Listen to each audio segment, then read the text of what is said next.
మీరు బహుశా కృష్ణా జిల్లాలోనే ఒక మంచి విగ్రహాన్ని ఇక్కడ ఏర్పాటు చేసినందుకు గ్రామస్తులందరూ కూడా పేరు పేరున హృదయపూర్వక ధన్యవాదాలు తెలియజేస్తా ఉన్నాను.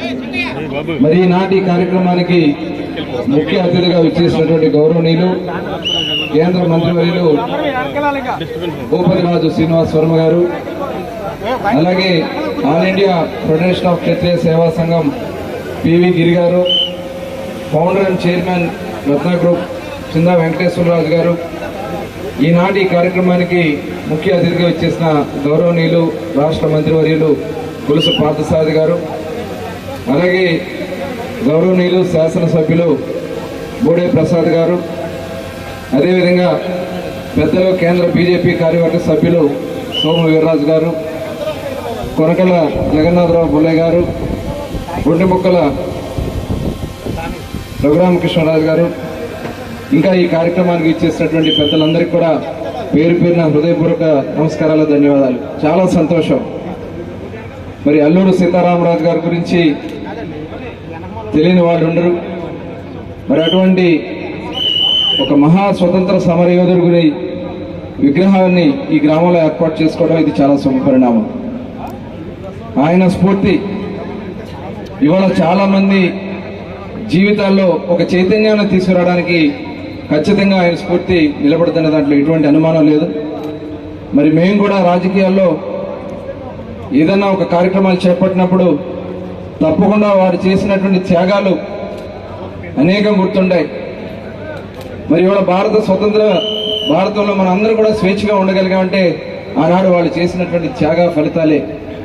మరి అటువంటి మహనీయుడి యొక్క విగ్రహాన్ని ఇక్కడ ఏర్పాటు చేసుకోవడం చాలా ఆనందకరం. మరి మొన్న కూడా చూసాం, అపోజిషన్లో మేమందరం కూడా పోరాటం చేస్తూనే ఉన్నాం. మరి చూసాం మన రఘురామకృష్ణరాజు గారిని మరి ఏ రకంగా గత ప్రభుత్వం హింసించారో చూసాం. కానీ ఇవాళ మంచి ప్రభుత్వం వచ్చింది. ఈరోజు భారతీయ జనతా పార్టీ, తెలుగుదేశం, జనసేన కలిసి ప్రభుత్వం ఏర్పాటు చేసుకుని ఎవరినైతే ఇబ్బందులు పెట్టించారో వాళ్ళని ఇవాళ ఉన్నత స్థాయిలో నిలబెట్టినటువంటి ఘనత ఈనాటి ఈ ప్రభుత్వానికి దక్కుతుందని కూడా ఈ సందర్భంగా మీకు గుర్తు చేస్తా ఉన్నా. మరి అటువంటి త్యాగాలు ఎప్పటికీ ప్రజలు మర్చిపోరు. ఒక కక్ష సాధింపు చర్యలుగా జరిగినటువంటి కార్యక్రమాలే. ఇవాళ మరి శ్రీనివాస్ వర్మ గారు చూసుకున్నట్టయితే ఆయన కూడా అనేక కార్యక్రమాలు చేసుకుని పోరాటాలు చేసి ఇవాళ కేంద్రం మరి నరేంద్ర మోడీ గారు గుర్తించి ఇంటి దగ్గర కూర్చున్న ఆయనకి తీసుకొచ్చి మంత్రి పదవి ఇచ్చారంటే అది ఈనాడు ఉన్నటువంటి చిత్తశుద్ధి ఉన్నటువంటి ప్రభుత్వాలు ఇవాళ ముందున్నాయి. మరి అందరం కూడా కష్టపడి రాష్ట్రాన్ని మళ్ళీ పునర్నిర్మాణం చేసుకోవాల్సినటువంటి ఆవశ్యకత ఏర్పడింది.